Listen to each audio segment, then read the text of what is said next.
Assalamualaikum warahmatullahi wabarakatuh. Saya Ari Kusdinar dari Angkatan 2 Kelompok 3 akan menyampaikan nilai-nilai dasar atau berakhlak dari seorang tokoh bangsa. Role model tokohnya yaitu Ki Hajar Dewantara atau Raden Mas Suwardi Suryaningrat. Ki Hajar Dewantara adalah seorang pahlawan nasional yang lahir dengan nama Raden Mas Suwardi Suryaningrat, merupakan tokoh penting dalam sejarah pendidikan Indonesia. Lahir pada 2 Mei 1889 di Yogyakarta. Dia adalah cucu dari Sri Paku Alam III dan anak dari GPH Suryaningrat. Kiprahnya yang luas di dunia pendidikan dan politik membawa pengaruh besar bagi kemerdekaan dan pembentukan sistem pendidikan nasional Indonesia. Nilai-nilai berakhlak dari Ki Hajar Dewantara. Yang pertama yaitu nilai berorientasi pelayanan. Pada tahun 1922, Ki Hajar Dewantara mendirikan National Otherwise Institute Taman Siswa atau Perguruan Taman Siswa. Lembaga ini memberikan pendidikan kepada rakyat pribumi yang saat itu tidak memiliki akses yang sama dengan kaum bangsawan atau Belanda. Tujuannya adalah untuk membentuk generasi yang cinta tanah air dan siap memperjuangkan kemerdekaan. Pendirian sekolah ini menggambarkan suatu bentuk pelayanan dari Ki Hajar Dewantara terhadap masyarakat untuk memenuhi kebutuhan masyarakat pada saat itu yang tidak semua masyarakat dapat memiliki kesempatan untuk bersekolah, khususnya masyarakat kecil. Sekolah ini juga sebagai suatu bentuk solutif untuk mengatasi permasalahan dan upaya memperjuangkan hak-hak warga negara Indonesia. Nilai yang kedua, akuntabel. Setelah Indonesia merdeka, Ki Hajar Dewantara diangkat sebagai Menteri Pendidikan dan Kebudayaan pertama. Ia meluncurkan kebijakan yang bertujuan untuk menghapuskan diskriminasi dalam sistem pendidikan dan memperjuangkan pendidikan bagi seluruh anak bangsa. Ini merupakan sikap tanggung jawab dari Ki Hajar Dewantara dalam melaksanakan tugas dan amanahnya dengan berintegritas tinggi dengan menghasilkan konsep pendidikan yang menjadi dasar perkembangan pendidikan Indonesia. Nilai ketiga, kompeten. Ki Hajar Dewantara mendapatkan kesempatan belajar di beberapa sekolah terkemuka, dimulai dari Eurofest Lageres School atau ILS, sekolah rendah untuk anak-anak Eropa. Ia juga sempat melanjutkan ke School Thought of Leading for Inlays Arsen atau Stopia di Jakarta, namun tidak menyelesaikan pendidikannya di sana karena alasan kesehatan.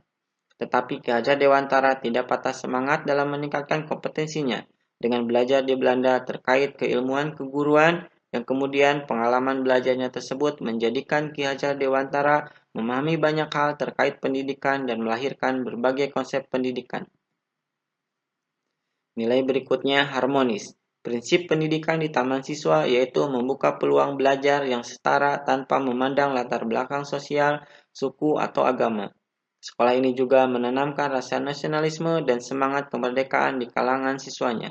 Selain itu, tentunya prinsip atau filosofi pendidikan dari Ki Hajar Dewantara yang dikenal dengan semboyan Ingarso Sungtulodo Ing Madya Mangunkarso Tuturi Handayani, yaitu konsep atau prinsip pendidikan yang dikemukakan oleh Ki Hajar Dewantara, yaitu untuk selalu mendorong, mengembangkan, dan berfokus pada anak atau siswa, menghargai setiap siswa, dan merangkul semua siswa tanpa melihat latar belakang, serta mendorong siswa untuk selalu mengembangkan potensi baiknya.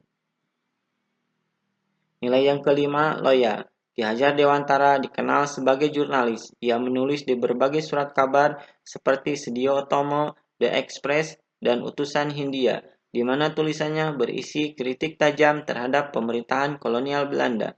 Artikel-artikelnya penuh dengan semangat kebangsaan dan menjadi alat propaganda untuk membangkitkan kesadaran masyarakat Indonesia tentang pentingnya persatuan dan kemerdekaan. Hal tersebut menunjukkan loyalitas dan dedikasi tinggi Ki Hajar Dewantara terhadap Negara Kesatuan Republik Indonesia untuk memperjuangkan kemerdekaan dan mendapatkan hak-hak warga negara. Nilai yang keenam, adaptif. Ki Hajar Dewantara yang dikenal sebagai jurnalis dengan menulis di berbagai surat kabar, kemudian Ki Hajar juga mendirikan Indische Vartij, di mana partai ini bertujuan untuk memperjuangkan kemerdekaan Indonesia. Kemudian ia juga mendirikan sekolah taman siswa. Bentuk-bentuk sikap atau berbagai cara atau strategi perjuangan yang dilakukan Ki Hajar Dewantara tersebut menjelaskan sikap adaptif dari Ki Hajar Dewantara dengan menyesuaikan diri menghadapi perubahan, terus berinovasi dan bertindak proaktif untuk terus melawan penjajahan dan memperjuangkan kemerdekaan Indonesia. Nilai yang terakhir, kolaboratif. Pada tahun 1912 bersama Cipto Mangunkusumo dan Danu Dirja Setiabudi atau Dowas Dekker, Ki Hajar Dewantara mendirikan Indise Partij, partai politik pertama yang beraliran nasionalis di Indonesia. Partai ini memiliki tujuan utama memperjuangkan kemerdekaan Indonesia. Sikap Ki Hajar Dewantara menggambarkan suatu bentuk kolaboratif atau kerjasama antar sesama dalam memperjuangkan kemerdekaan dan hak-hak warga negara, mengoptimalkan sumber daya dari kerjasama tersebut untuk mencapai tujuan bersama bahkan lebih besar dari itu, yaitu kemerdekaan Indonesia. Sumber dari materi yang disampaikan yaitu bersumber dari 3 sumber ini. Terima kasih, sekian dari saya. Mohon maaf bila ada kekurangannya. Wassalamualaikum warahmatullahi wabarakatuh.